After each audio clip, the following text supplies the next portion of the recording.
What up guys and girls, maybe. Welcome to another Zebra tutorial.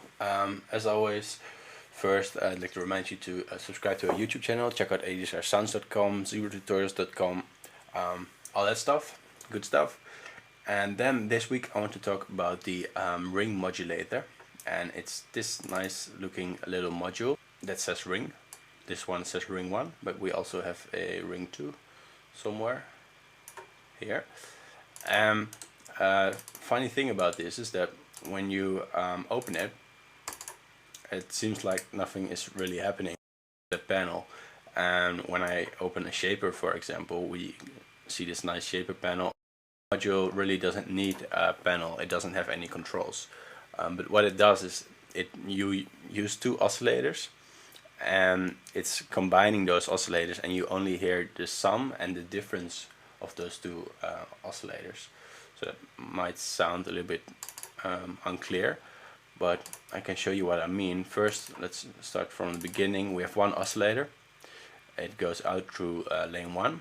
Then we open the ring in that lane, and then we right click, and we see that the sidechain is now coming from oscillator 1. Well, that's fine, and we can set the input from oscillator 2. So lane 2, input 2, and there's this one.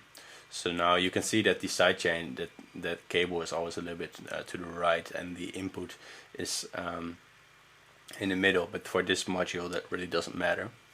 So now we have these two oscillators going into the ring module, and I've muted the second lane so we don't hear this oscillator, we only hear the result of the ring modulation. So that is one possible setup. It sounds like this. But we could also use still the dry signal of oscillator 1, and to do that we just have to drag this over here. So now oscillator 2 is going in there, oscillator 1, oscillator 2 is muted, but oscillator 1 is also going straight out.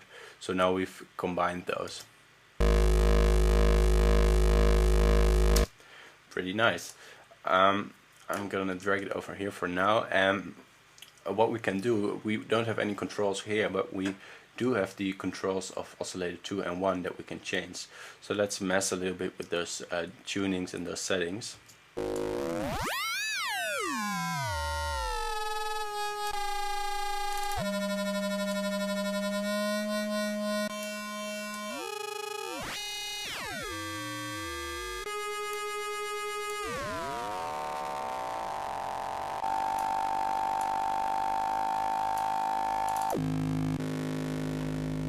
Those are some pretty nice sounds. I'm gonna use it here. And then let's see, now we can try and use some oscillator effects. For example, let's try Bandworks, which is a filter. And I like that, so let's use an LFO on the modulation there. LFO 2, set it to gate.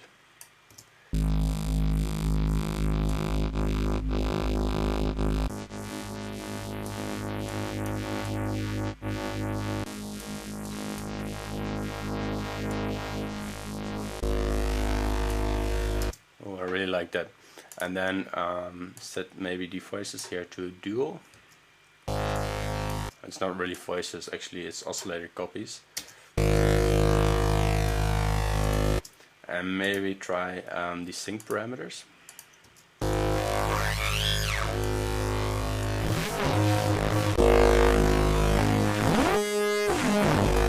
I like that one a lot, so let's use an MSEG to control that. MSEG 1, we'll give it an amount of 12.60, also fine. And MSEG 1, go in, click on the last dot and say loop end. So it's gonna loop, and then to bar 17.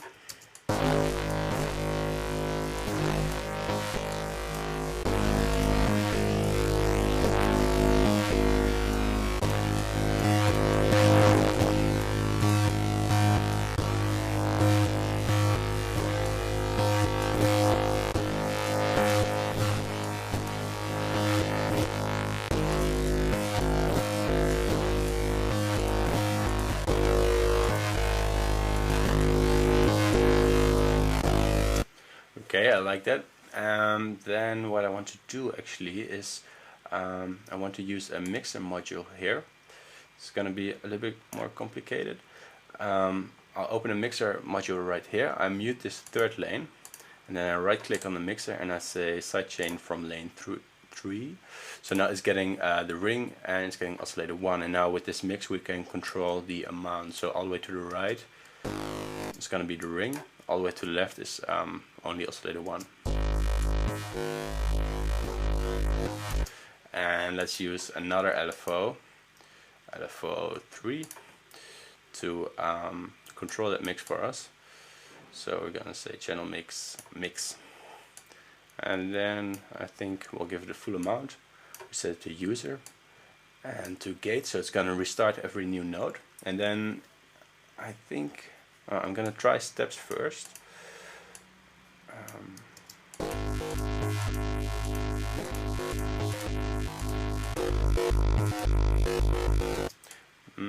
Maybe I'm gonna go for lines. Yeah, I like that better. And then the last thing, the other advantage now is that we have a convenient 1 lane instead of the 2 that we had a few seconds ago. So now I can use a filter just on this 1 lane.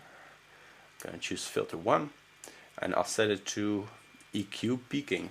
And what this does is basically when you have an equalizer like this, this is what the filter shape looks like.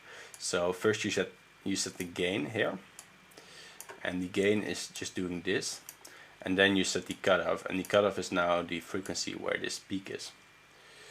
So that EQ is just an example, it doesn't have anything to do with it, but we've set the gain to 10 dB, 10, and then we can sweep the frequency that it's boosting. And I really like that. It gives a nice sound because it doesn't really take away from the sound, but it boosts specific harmonics and frequencies. And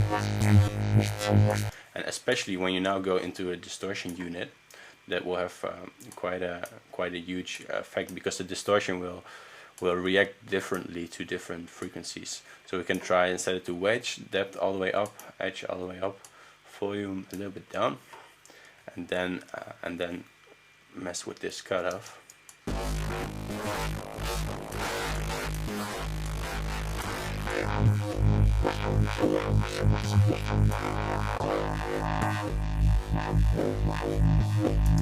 Yep, I like that. I like especially the lower half. So let's use MSEG2 to control that. Set it down. And I've saved some MSEG shapes. You can do that by right clicking here and then save these settings. So I'm gonna try and load some shapes that I have.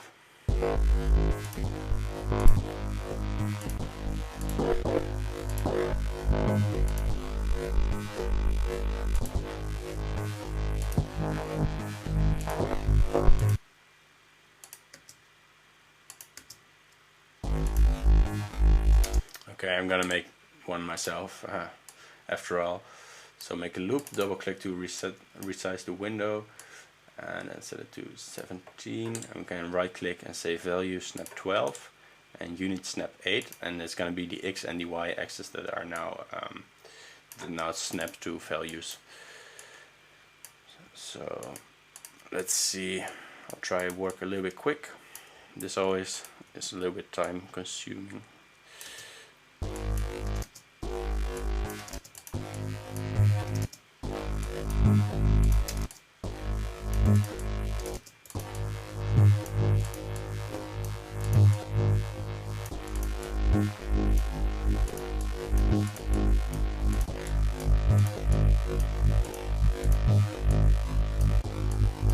I'll just be a little bit random here, and then I have the feeling we should do something more. Yeah, I'm gonna go a little bit more advanced. I'm gonna use another mixer here, and it automatically takes the input from this lane, so that's fine. So now we also have the signal in lane 4, but I think I want to put it before the mixer. sorry, before the filter. So now we have a little bit of dry signal on lane 4. And then I can open that lane up again. So now we have the filtered signal here and the unfiltered signal here. And I can use a different filter here with maybe just a bandpass, res band, and set a little bit of the resonance and cutoff. And then I'm going to use the same MSEG2 to control that cutoff. And let's just listen to that by itself.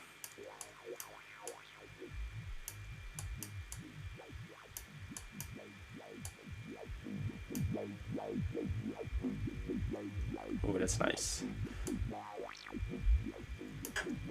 I like that. And then with lane 1. So now we've got some pretty cool extreme sounds happening. Then I'm gonna use a reverb. Sorry, I'm moving a little bit quick, but I want to show you one other thing after this, so I'm going a little bit fast. Use the metal verb, you can change the type here. Oh, and set the wet, not that much.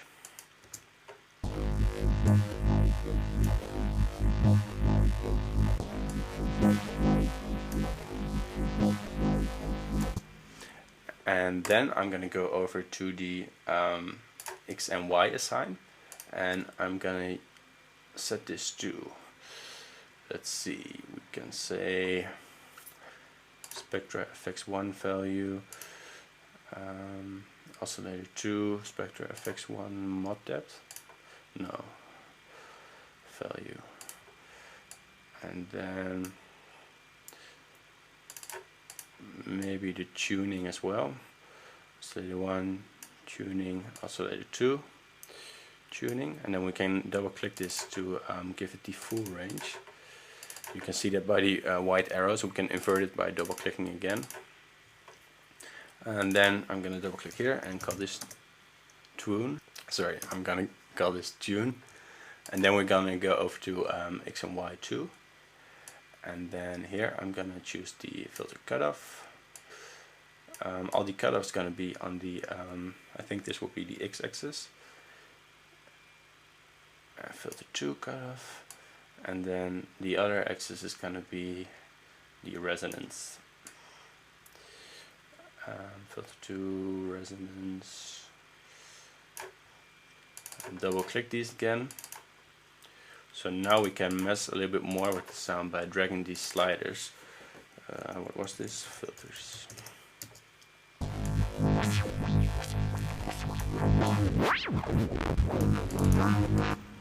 Very nice. So now I'm gonna record that, and that's what I actually want to show you. I'll set this to Ledge. You can do that in Logic and Ableton. It's just record, I think. And then I can double click these to reset it, and I'll copy my region a few times. There we go. And then I'm just gonna play it.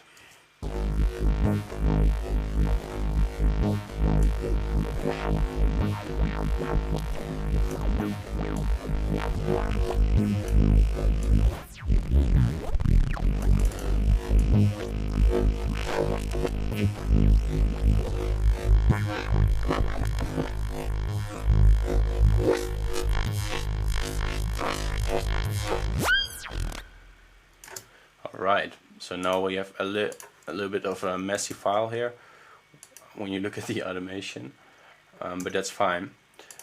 I'm gonna set this back to read and bounce this, so make audio out of it. I don't know if bounce is a Logic term or it is used in other programs as well. And now we get this nice file here.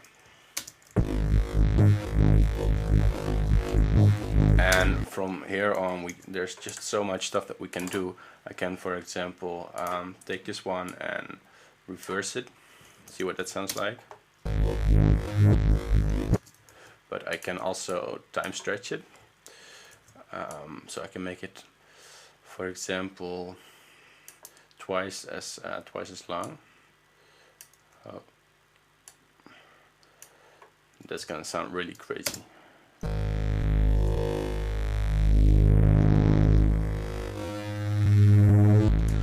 try a different algorithm, like polyphonic. It's gonna sound a little bit brighter.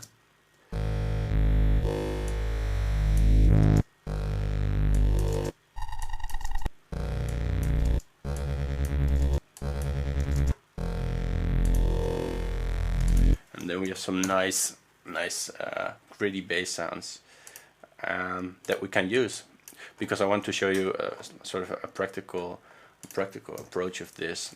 And I can't remember exactly which song I have here, but maybe I can use it somewhere.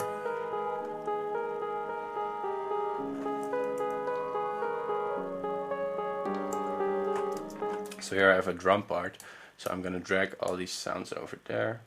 Oh. Like this. Move. And then drag these down. I'm gonna go over to the drums. See what this sounds like. I honestly forgot about this song.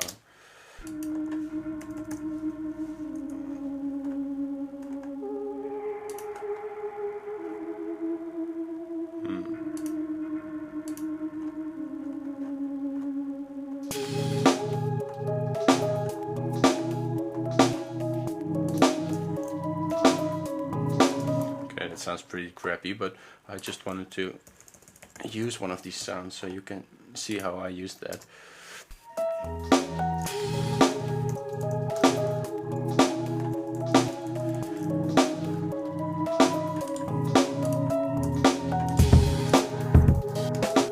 So I could use this one maybe here. I don't know if I'm in the right key though. I might not be in the right key.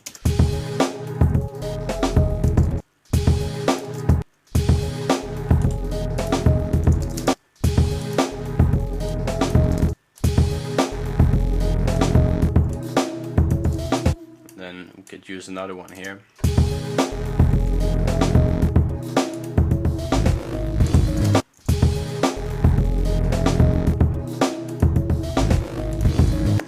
And for the build we can just look at the waves and look for a section where it's sort of building up, like this, maybe just short section here, and then we can use that as a transition. So I'll put it before the, not really a drop, but before this section where the drum kicks in, and then I'm gonna time stage this and set it to polyphonic and make it just exactly one bar, like that.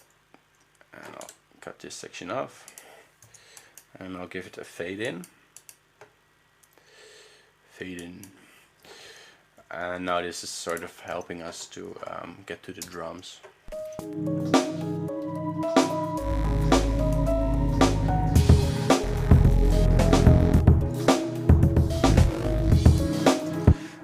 And then you can just, after this, you can just get crazy with it and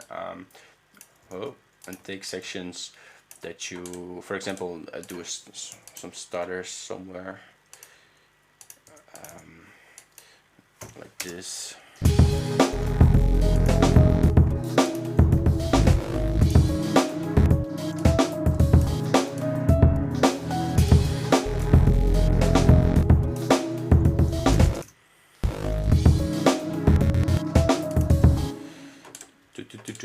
And then another phrase here.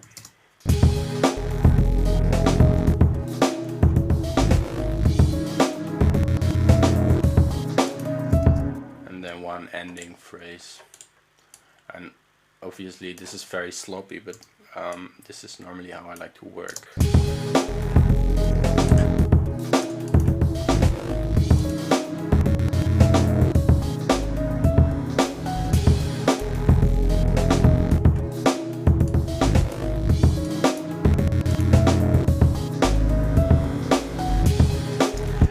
And then you have just sort of a nice, well, it adds something to the song with just one simple zebra sound.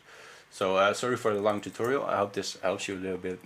If you like it, please like the video and subscribe and all the stuff I already mentioned. Thanks, and see you next week.